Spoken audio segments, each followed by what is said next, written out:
saya uraikan lagi.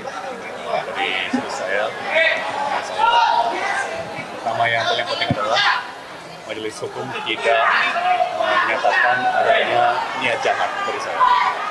Tidak ada yang namanya mens rea. Saya kira paling penting. Dari awal, bahkan dari saat dakwaan sampai tuntutan sampai putusan majelis tidak pernah menyatakan ada niat jahat, tidak pernah ada mens rea. Yang mereka tulis adalah tuduhan bahwa saya melanggar aturan. Yang kedua, yang sedikit, bukan sedikit, ya lebih dari sedikit janggal atau aneh bagi saya sih, ya majelis mengesampingkan wewenang saya sebagai Menteri Perdagangan. Ya.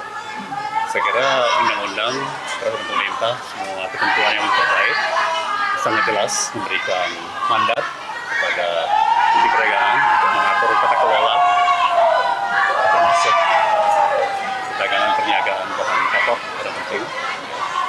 Dan tadi saya lihat, saya catat secara teliti cermat, bedanya majelis mengabaikan bahwa saya punya wewenang tersebut. Dan juga dengan demikian, majelis mengabaikan hampir semua fakta persidangan, terutama keterangan saksi dan ahli, bahwa memang yang berwenang adalah Menteri Teknis, bukan Menko, bukan juga rakor para menteri sebagai sebuah forum koordinasi. Tapi tanggung jawab, wewenang untuk mengatur sektor teknis tetap melekat kepada Menteri Teknis. Jadi tidak ada undang-undang yang mengatakan selebihnya soal pertanian diatur lebih lanjut melalui peraturan Menko. Selalu akan bilang akan diatur lebih lanjut oleh Menteri Pertanian dan peraturan Menteri Pertanian. Tidak ada yang undang-undang yang mengatakan akan diatur lebih lanjut oleh peraturan Menko.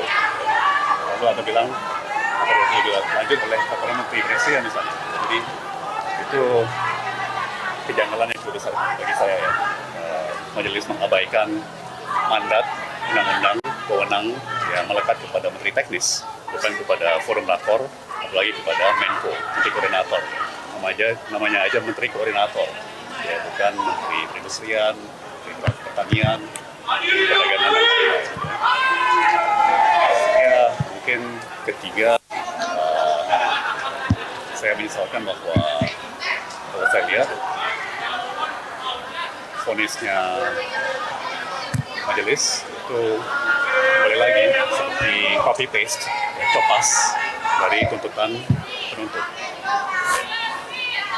Ya sekali lagi boleh dibilang mengabaikan hampir semua fakta persidangan, terutama keterangan para saksi dan ahli. Akan mengajukan